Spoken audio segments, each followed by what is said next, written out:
Today's video is about a medical mystery that ultimately gets solved when somebody uncovers some very unsettling security footage that we will play at the end of this video. But before we get into that story, if you're a fan of the strange, dark, and mysterious delivered in story format, then you've come to the right place because that's all we do and we upload once a week. So if that's of interest to you, please invite the like button to come over to your nice, calm backyard barbecue, but be sure to replace their hot dog with a lit stick of dynamite. Also, please subscribe to our channel and turn on all notifications so you don't miss any of our weekly uploads. Okay, let's get into today's story.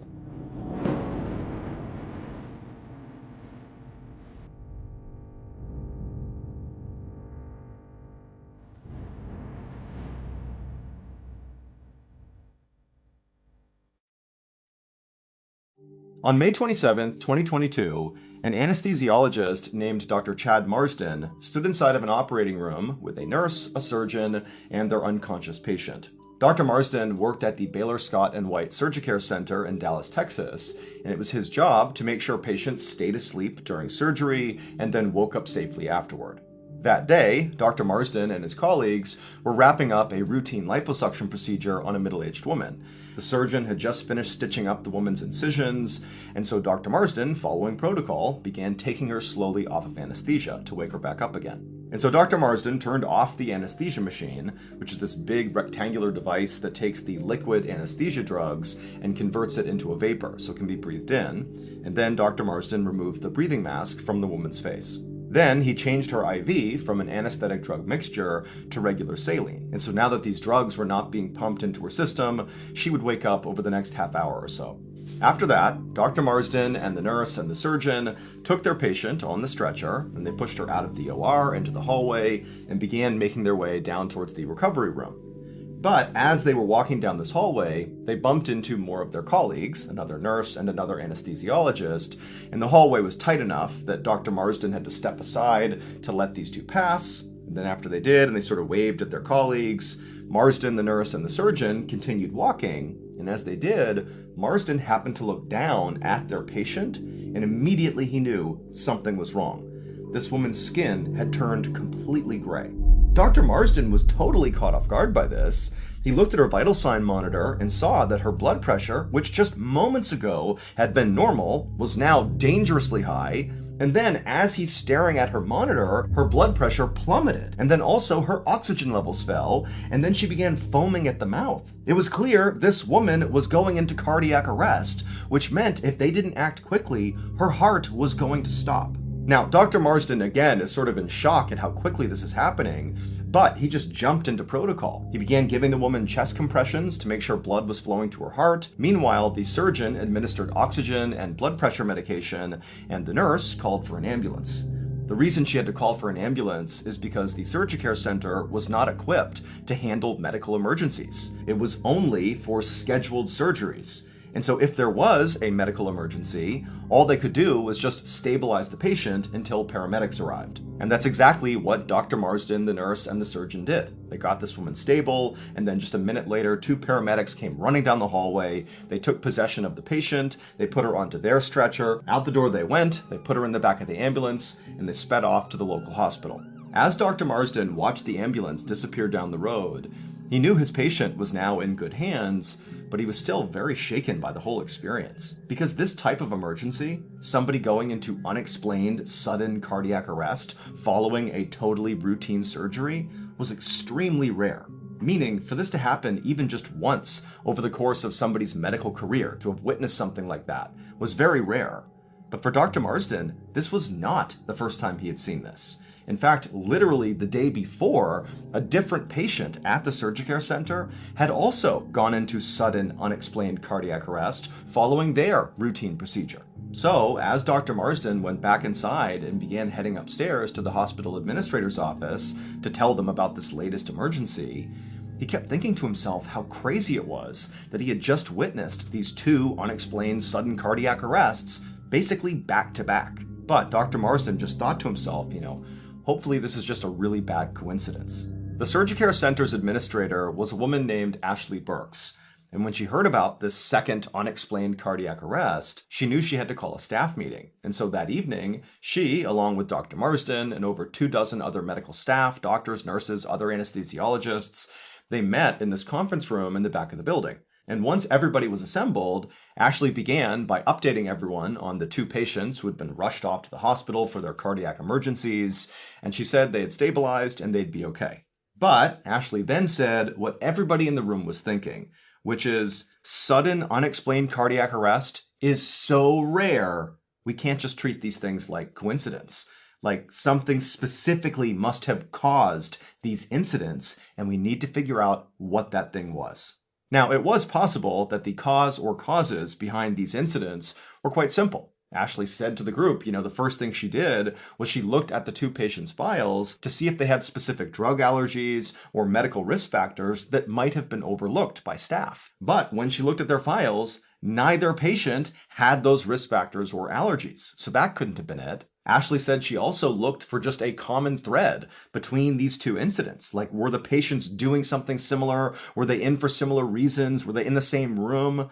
But no, they were in different operating rooms, going through different procedures with different medical teams. And so there was no obvious common thread between the 2 incidents. So Ashley said to the group that the only reasonable explanation that she could think of, at least at this point, was that perhaps the equipment in the Surgicare Center had malfunctioned. And so what she was going to do, out of an abundance of caution, was just begin testing all of the equipment in the building. And so Ashley told the group that in the meantime, while she was doing that, the rest of the staff should be extra attentive to their patients and also be on the lookout for potential problems with hospital equipment. Ashley watched the medical staff all nod their heads in agreement and begin sort of talking to each other, and then she thanked them all for being there and told them they could leave. 3 weeks later, on the afternoon of June 22nd, Ashley stood outside the OR in the hallway, looking through a cabinet that contained surgical drugs. Ashley was still trying to find a connection between those 2 sudden cardiac arrests. She'd already checked all the Surgicare Center's equipment, from the anesthesia machines to the vital sign monitors to the breathing tubes, and everything was in perfect working condition. And so now, checking these drugs inside of this cabinet was sort of like her last resort. She'd printed out a list of recent drug recalls and was now comparing that list against all of the drugs inside of this cabinet.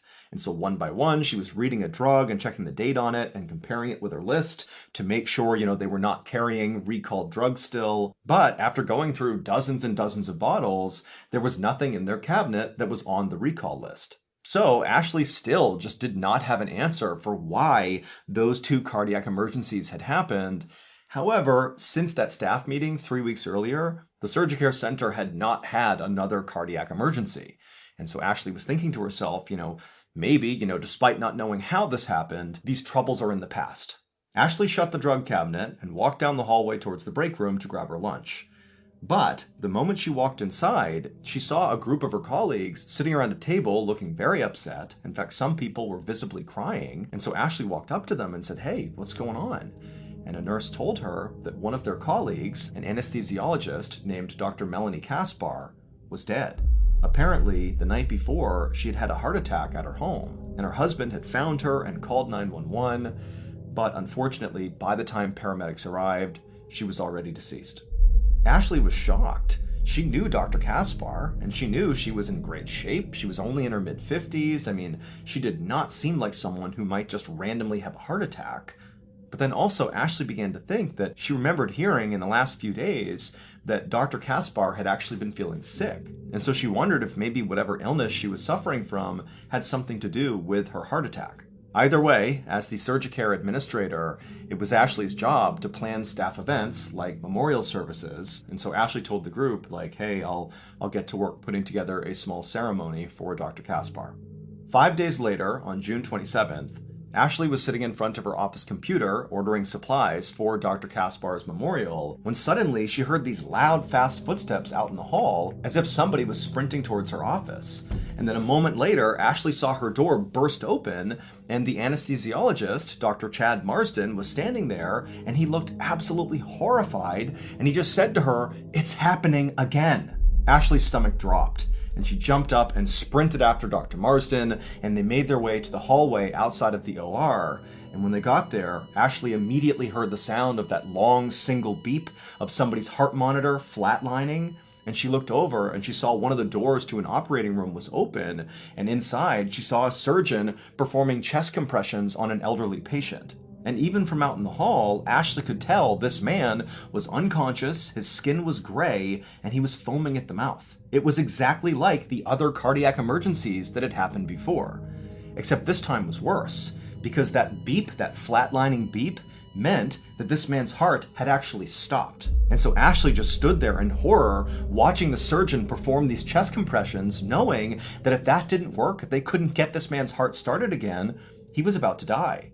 Just then, Ashley heard the sound of the doors leading into the OR hallway open, and these two paramedics came rushing inside, and right as they passed her and got to the doorway leading into where this man was basically dying, Ashley heard the sound of the flatline beep turn into regular beeping, which meant the surgeon who was doing chest compressions had managed to restart this man's heart. And so Ashley was relieved, but by no means thought they're out of the woods yet. I mean, this man clearly is going through a medical emergency here.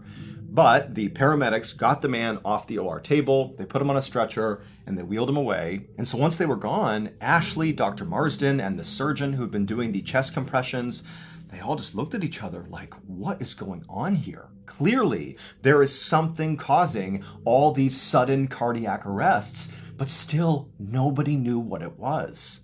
Ashley just stood there for a moment, feeling absolutely sick to her stomach. If it wasn't the drugs, and if it wasn't the medical equipment that caused these sudden cardiac arrests, then what was it? Well, Ashley was determined to find out.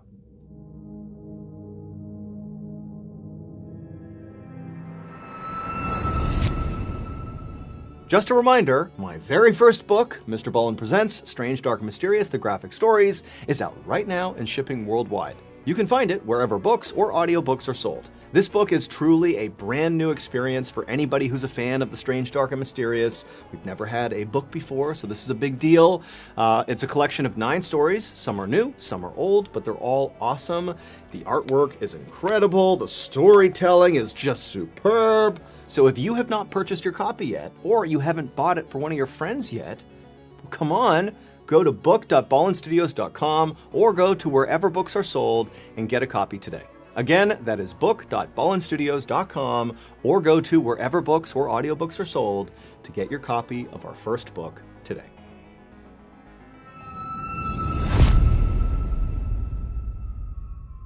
Over the next 2 months, Ashley interviewed and observed every single employee of the Surge Care Center to make sure they really were following their protocol absolutely to a T. And one after another, through her research, she discovered that they all were. They were doing exactly what they were supposed to be doing. So the cardiac arrests could not be chalked up to faulty equipment, recalled drugs, or human error. And yet, the cardiac emergencies kept on happening at the Surgicare Center. There were 3 incidents in July and 4 more incidents in the first 3 weeks of August. And so in total, that made 10 patients at the Surgicare Center who had all gone into sudden unexplained cardiac arrest. Now, none of them had died, but Ashley knew a few of them had been left with permanent heart damage. People were getting seriously injured on her watch. And she felt like, she can't figure out what's going on here. And so it's just a matter of time until somebody does die from one of these cardiac emergencies.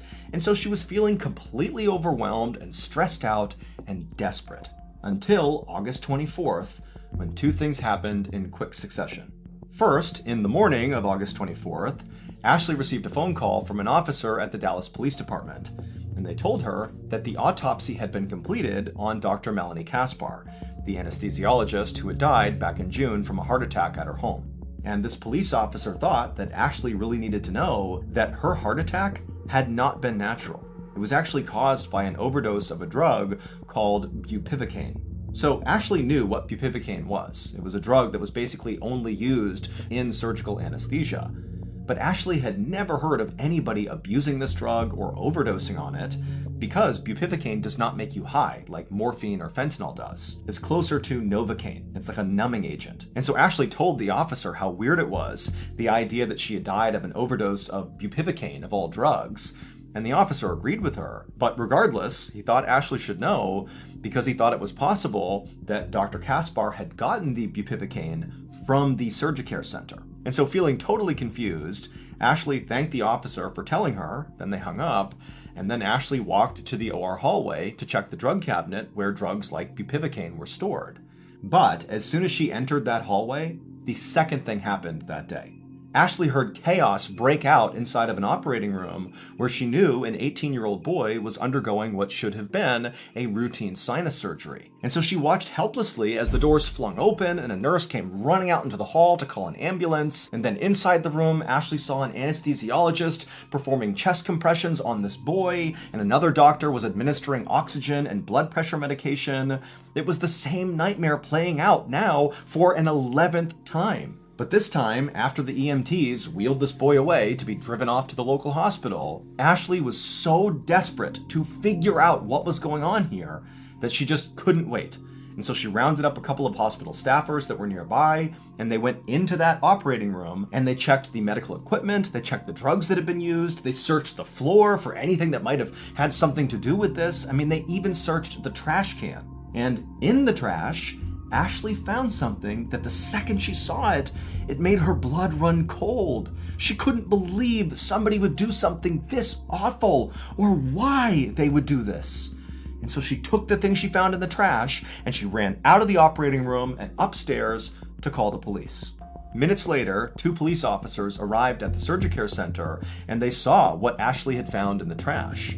When they looked at it, they knew they had a very serious situation on their hands. And so right away, they roped off the operating room where this 18-year-old boy had been, and they began looking for evidence inside of there. And then also, they began reviewing the security camera footage from the OR hallway. And as they reviewed this footage, they would find something truly chilling going on in that hallway that totally explained all of the sudden cardiac arrests that had been happening inside the Surgicare Center. This is what they saw on the clearest piece of footage, which was shot 5 days earlier on August 19th. A hospital employee is seen walking down the OR hallway carrying a stack of papers under his arm. He walks past a couple of his colleagues, and he arrives in front of this big metallic device that sort of looks like a refrigerator, and he opens it up, and he reaches inside, and he pulls out a saline IV bag. Now, when he does this, nobody else in the hallway bats an eye, because this is a totally normal thing to do. That metal device was a warming machine where saline IV bags were stored to be used during or after surgeries. At any given point, this warmer would contain a few dozen IV bags, and whenever it got low, certain staff members would restock it. But the police watched this footage over and over again, and they saw this employee who walks up to the warmer was not just carrying a stack of papers. He was also hiding something within those papers, his own saline IV bag. And so before this man takes out an IV bag from the warmer, he takes this hidden one and places it in the warmer as well. So he's basically swapped one for one. And this was absolutely bizarre because it was not his job to be restocking the warmer. He shouldn't have been putting anything inside of the warmer. And so about 30 minutes after this employee has placed his own IV bag inside of the warmer, a nurse comes out of the OR, walks down the hallway, opens up the warmer, takes one of the warmed up IV bags, carries it down the hall, goes back into the OR, and minutes later, her patient goes into cardiac arrest. It would turn out that nurse had inadvertently grabbed the saline bag that the male employee had secretly placed just minutes before. And she didn't know that that saline bag is what caused the cardiac arrest. Nobody knew until days later when Ashley is so desperate to figure out why all these patients are going into cardiac arrest that she began searching through the trash, and she would find an empty IV bag, and she would see very clearly there was a little puncture on it, just big enough for a needle. And so after seeing this security footage, the police analyzed that empty IV bag that Ashley had found in the trash with the puncture on it to see exactly what was in that IV that went into the 18-year-old who also went into cardiac arrest. And inside, they found a combination of 3 drugs that when combined are like a biological bomb that will send somebody into cardiac arrest within minutes. They were lidocaine, which is an anesthetic, epinephrine, which is basically pure adrenaline, and crucially, the 3rd drug found was bupivacaine, the anesthetic that Dr. Melanie Kaspar had overdosed on, which caused her to die of a heart attack. And this discovery meant that Dr. Kaspar's death was almost certainly connected to these poisoned IV bags. In the few days before Dr. Kaspar's death, she had been feeling sick and dehydrated. And on the day of her death, she was feeling so unwell at work that, unbeknownst to any of her colleagues, she had taken a saline IV bag from that warmer and brought it home with her to rehydrate herself. But unfortunately, the one that she grabbed was one of the poisoned ones. When paramedics arrived at Dr. Kaspar's home, they found her still with the IV needle in her arm. But at the time, nobody connected her death with all of the cardiac emergencies at the Surgicare Center. Well, nobody except for the employee who was actually poisoning the IV bags. That employee was an anesthesiologist, but it was not Dr. Chad Marsden. It was the person that Dr. Marsden had to get out of the way for in the hallway that first time his patient had gone into cardiac arrest. The man who was doing the tampering was Dr. Reynaldo Ortiz. He was 58 years old, and he had only worked at the Surgicare Center for about a year. And he had flown mostly under the radar there until May 19th of 2022, which was about a week before the sudden, unexplained cardiac arrests had begun at the Surgicare Center. On that day, on May 19th, Dr. Ortiz had allowed one of his patients to stop breathing, nearly killing the patient.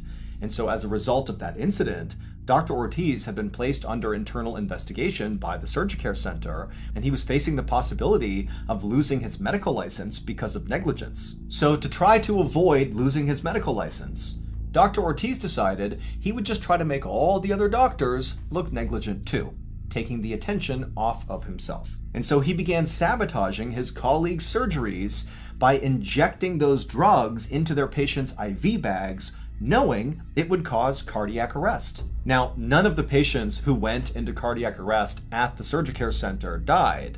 However, Dr. Kaspar, who took that tampered IV bag home with her, did die. And so ultimately, Dr. Ortiz was responsible for her death.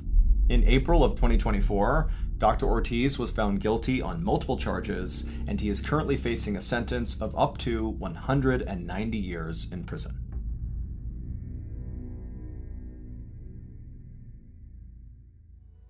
If you don't know this, late last year, we launched a brand new, strange, dark, and mysterious show called Mr. Ballen's Medical Mysteries. And so far, people love it. It is a free weekly show where each week we explore a new, baffling mystery originating from the one place we all can't escape, our own bodies. Topics discussed on the show range from obscure diseases and freak occurrences to totally weird medical mishaps that sometimes result in big, amazing discoveries, and other times result in just unimaginable suffering and death. So, if you're a fan of the strange, dark, and mysterious, then you really ought to give Mr. Ballen's Medical Mysteries a try. To start listening, go look up and follow Mr. Ballen's Medical Mysteries on any podcast platform, and boom, you're in. You got yourself a new weekly show. But if you're super impatient, like I am, and you can't wait a whole week to get a new episode, well, with your Prime membership, you can listen to an entire batch of 8 episodes at once, because we release them 8 at a time on Amazon Music. Also, on Amazon Music, there are no ads. And if all this was not enough to sell you on maybe giving the show a try, I'll play you a sneak peek from our newest episode of Mr. Ballen's Medical Mysteries. Enjoy. A man in his 40s was sitting in a cafe, munching on a ham and cheese sandwich for lunch. Now, usually, the man had more lavish lunches, but today he was in a hurry to get back to work, and this was all the cafe offered. But then, the most wonderful smell filled the air. The man inhaled deeply, enjoying the heavenly aroma of whatever this food was. It smelled like this incredible hot dish. He looked around to see which table the smell was coming from, but as he scanned the restaurant, all he saw were other patrons eating basically simple sandwiches, just like him. And then he remembered, this cafe didn't even serve hot meals. But at the same time, he realized he knew that scent from his childhood. It was the smell of the delicious Spanish fried eggs that his mother used to make, called huevos rotos. This was not the man's first phantom smell. A few weeks ago, his apartment had filled with the amazing aroma of his mother's cooking, completely out of nowhere. But now, in this cafe, just like that time in his apartment, the sweet smell suddenly turned sour. The man could taste something metallic in his mouth, and the foul odor of sour milk lingered in the air, making him gag. And so suddenly, a wave of panic crept over the man. He didn't know why he kept smelling things that weren't there.